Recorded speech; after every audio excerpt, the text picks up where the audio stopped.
ஜன்னல் சமூகத்தின் சாளரம். மாதம் இருமுறை வெளிவரும் குடும்ப இதழ்.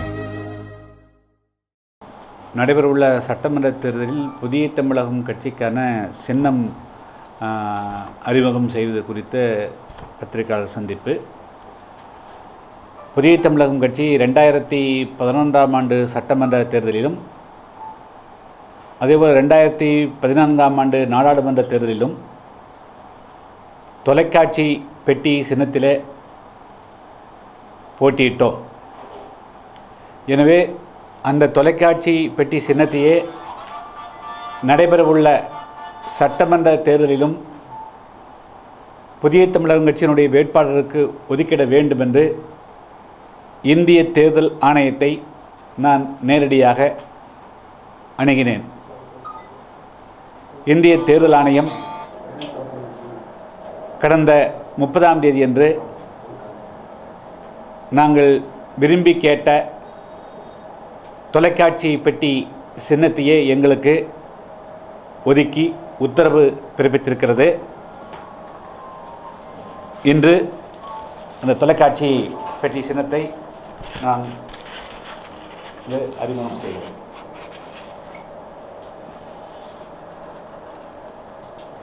திராவிட முன்னேற்றக் கழகத்தோடு நடந்த பேச்சுவார்த்தையினுடைய ஏற்பட்ட உடன்பாடுகையின்படி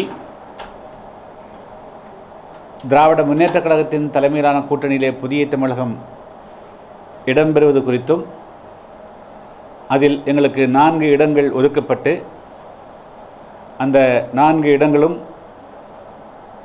நேற்று ஒதுக்கப்பட்டுவிட்டன.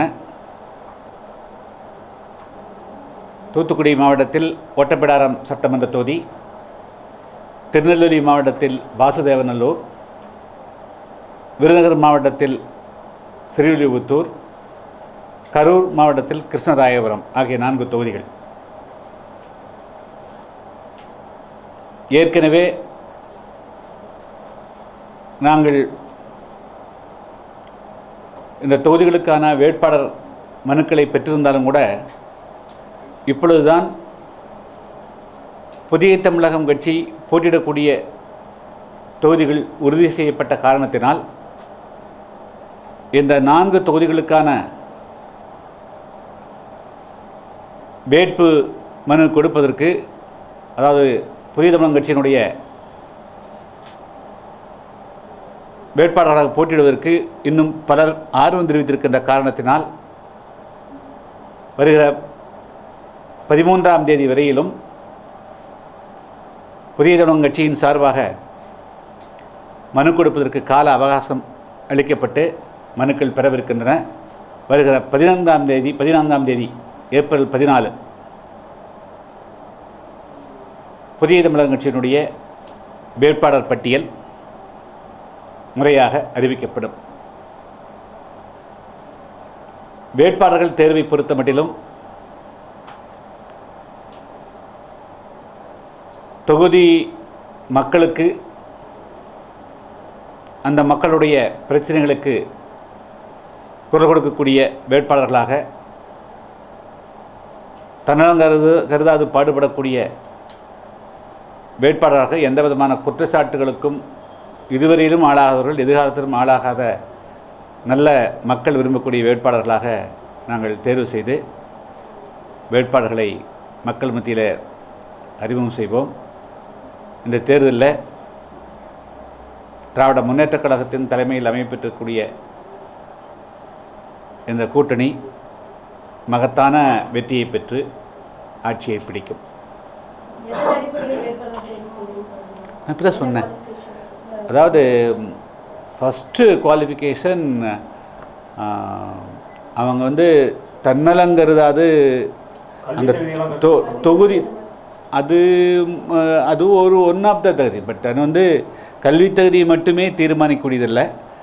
மக்களோடு மக்களாக இருந்து பணியாற்றக்கூடிய வேட்பாளர்களுக்கு தான் முன்னுரிமை கொடுப்பது. கல்வி என்பது 2வது பட்சமாகத்தான் இருக்குது.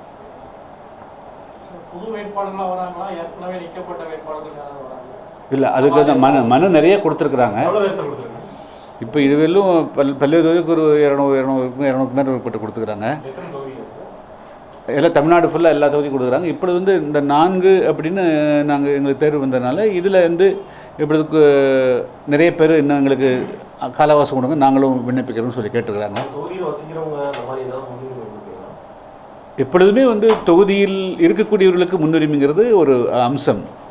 அதுக்காக அது மட்டுமே இல்லை, அந்த தொகுதியை வந்து மீட்டு இன்றைக்கி இருக்கிற நிலையிலிருந்து இன்னும் முன்னேற்றுவதற்கு உண்டான தகுதி யார்கிட்ட இருக்குது அப்படிங்கிறத பார்த்து பண்ணோம். 14ஆம் தேதி அன்றைக்கி முடிவு பண்ணிடுமே. அதுக்கு பிறகு 8 நாள் இருக்குது. 14ஆம் தேதி அன்றைக்கி வேட்பாளர் பட்டியல் நாங்கள் அறிவிச்சிடும். 14th.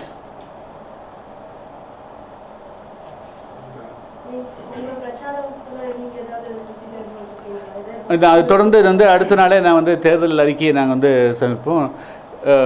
அதாவது பொதுவாக வந்து ஏற்கனவே கூட்டணிக்கு தலைமை தாங்கக்கூடிய அவங்க தேர்தல் அறிக்கை கொடுப்பாங்க. அதுபோக நாங்களும் வந்து இந்த தொகுதியினுடைய பிரச்சனைகளை முன்வைத்து பொதுவான பிரச்சனைகளுக்கு சட்டமன்றத்தில் வந்து இல்லை, அதுக்கு நான் தேர்தல் அறிக்கையில் நான் சொல்கிறேன். இல்லை, இப்போ நீங்கள் பிரச்சாரத்துக்கு வந்து தலைவர் கருணாநிதியோ இல்லை ஸ்டாலினோ உங்களோட 4 தொகுதியில் இருக்கக்கூட இருக்கீங்களா? இந்த தொகுதிக்கு இல்லை, அதெல்லாம் நம்ம வந்து அது இப்போது நம்ம வந்து அவங்க டிஸ்கஸ் பண்ணிட்டு தான் சொல்லணும். நம்ம வந்து அதெல்லாம் வந்து இப்போ முதல்ல இன்று புதிய தமிழகம் கட்சிக்கு நாங்கள் வந்து தொலைக்காட்சி பெட்டி சின்னம் பெற்றிருக்கிறோம் என்பதை அறிமுகம் செய்யக்கூடிய நிகழ்வு இது. வேட்பாளர் பட்டியல் 14ஆம் தேதி வெளியிடப்படும். தேர்தல் அறிக்கை அதுக்கு அடுத்தது. அதைத் தொடர்ந்து ஒவ்வொரு நாளும் வந்து நாங்கள் மற்ற செய்திகள் சொல்லுவோம். ஜன்னல் சமூகத்தின் சாளரம். மாதம் 2 முறை வெளிவரும் குடும்ப இதழ்.